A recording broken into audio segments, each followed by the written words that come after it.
민주당 광주시당 위원장 선거가 일주일가량밖에 남지 않았습니다. 2년 뒤 지방선거를 지휘할 시당위원장 자리를 두고 펼쳐지는 현역 의원과 원외 인사의 맞대결, 선거전이 이례적으로 뜨거운데요. 정치맥 어제 양부남 의원에 이어 오늘은 또 다른 후보인 더민주 전국혁신회의 강의원 상임대표와 이야기 나눠보겠습니다. 어서 오십시오. 네, 반갑습니다. 네. 일찌감치 출마 의사를 밝히셨습니다. 먼저 출마하신 계기와 포부 듣고 싶은데요. 네, 우리가 지금 대선 패배 후 2년 지나서 이 무도한 정권의 사실상의 학대를 받고 있지 않습니까, 국민들이. 그래서 저는 집권 플랜, 민주당의 네 번째 민주정부를 수립하기 위한 이재명 정부의 개막을 위해서 17개 시도당이 굉장히 중요하다.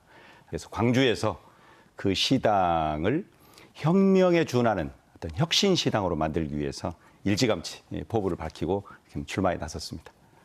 네, 그동안 시당위원장은 사실 현역 의원들이 맡는 것이 관례처럼 여겨져 왔는데 이번에 현역 의원 조직력을 내세운 양부남 후보 의원과의 맞대결, 좀 부담은 없으신지도 궁금한데요.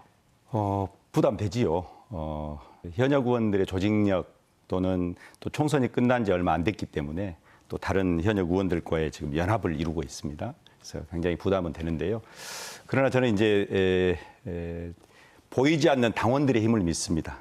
그 245만 명의 당원들의 이 얘기를 경청하고 당원들이 결정하면 의원들이 따르는, 이게 이제 당원 주권 시대란 말입니다. 그래서 당원들이 가지고 있는 이 혁신 열망, 이것들이 곧 드러나서 뭔가 의미 있는 선택을 해 주실 것이다.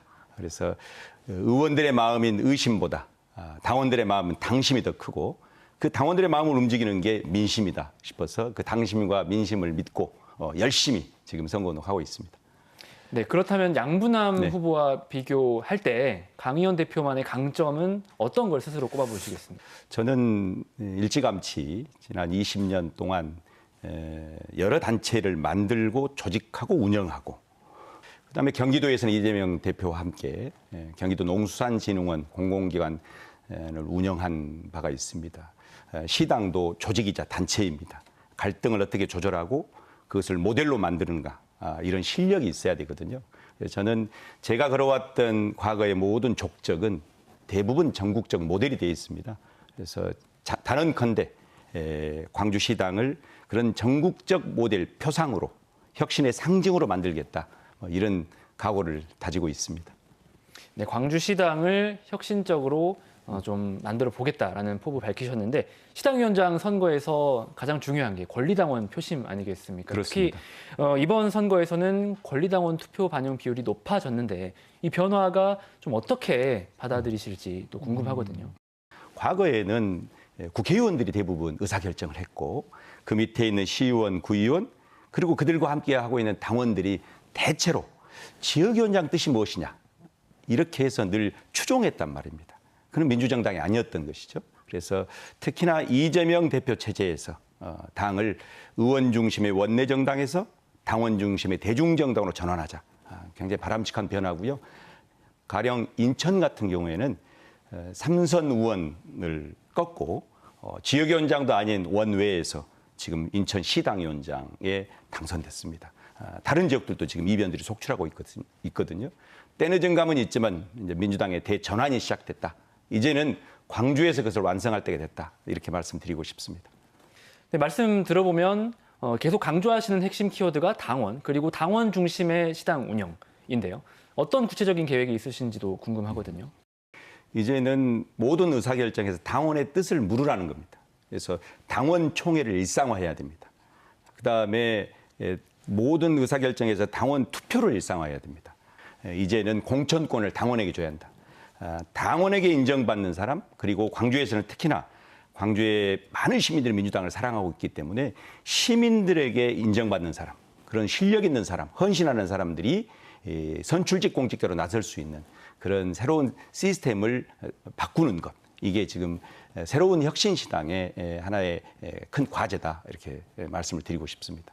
그렇다면 다음 선거가 이제 지방선거라고 볼 수 있을 텐데요. 이 지방선거의 공천권도 좀 당원들에게 주겠다, 이 말씀으로 이해가 될까요? 그렇습니다. 구청장, 시의원, 구의원 이런 분들 공천을 누구도 배제하지 않고 또 누구도 낙점하지 않고 그러니까 부당하게 낙점하거나 불공정하게 배제하는 것이 늘 문제가 됐고요. 그것 때문에 피눈물 흘리는 당원들이 참 많았습니다. 그래서 저는 당선되면 곧바로 시민과 전문가 그룹으로 만든 공론화위원회를 구성해서 대략 3개월에서 6개월 사이에 안을 만들고 이것을 전문가들과 당원들만 결정하는 것이 아니라 광주 시민 누구라도 동의할 수 있는 룰을 만들어야 되기 때문에 대략 6개월 동안 시민 연속 대토론을 거쳐가지고 누구도 부인할 수 없는 합리적인 공천 규칙을 정해서 그 규칙에 따라서 실력 있는 분들이 등장할 수 있는 그래서 등판은 자유롭게 하자. 그러나 당원과 시민이 출구를 좁혀서 최적의 인사들을 광주 정치권에 선발할 수 있도록 그렇게 한번 만들겠다는 계획을 아주 구체적인 계획들을 가지고 있습니다. 한편 아무래도 현역 의원이 아니시다 보니 네. 안정적으로 시당을 운영할 수 있겠냐 이런 의구심도 있는 게 사실이거든요. 이 부분은 어떻게 답변하시겠습니까?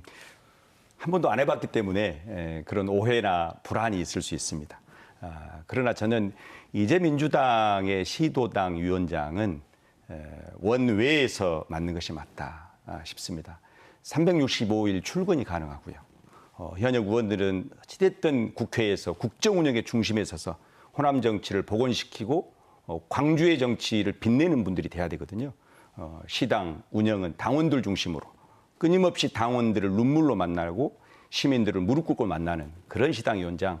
그래서 광주뿐만이 아니고요. 이제 전국적으로 그런 방향이 잡히고 있거든요. 그래서 저는 그것이 시당 운영의 더 큰 민주성과 대중성, 투명성을 강화할 수 있는 기회다. 오히려 그게 장점이다. 이런 주장을 끊임없이 하고 있습니다.